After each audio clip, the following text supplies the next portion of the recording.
Good morning, everybody. Todd Murray, Operations Section Chief with Great Basin Team 3, here today to give you an update of what transpired last night during our night operations and what our plan is for today.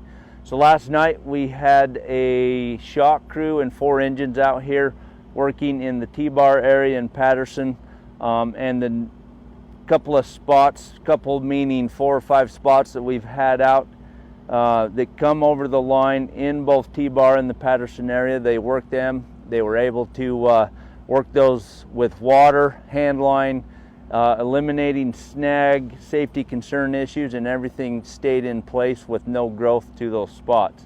You'll notice on our map today, we got a late night IR flight from NIROPS, and due to that delay in that flight, we weren't able to produce a brand new map, and so you'll notice these areas in red that we've highlighted. So this is the growth that the new perimeter from the IR flight produced for us. We marked those in.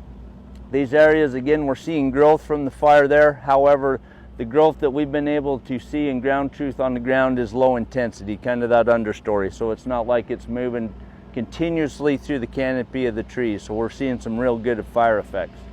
For today's plan, we'll have folks back in here again on the southwest side in Patterson, continuing to work the edge, mopping up and securing that, so that we hope by maybe end of shift today we can add some additional containment.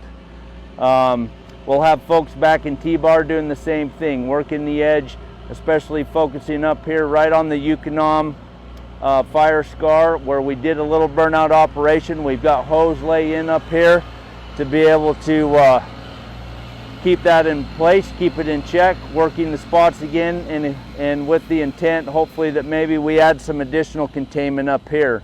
Finally, in our structure groups, we've got the Highway 96 corridor structure group really focusing efforts in here in Independence Ferry Point and down towards Dutch Indy.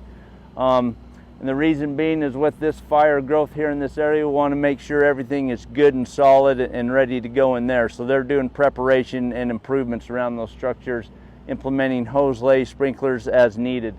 And then back here over towards Elk Creek, that structure group again continues a little bit of assessing, but at the same time, once they've assessed, they go into implementation of those protection measures they're recommending around those structures.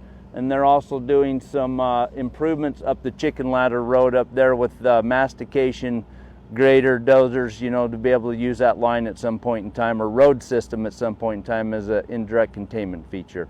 And that is our plan for the day. Thanks for joining.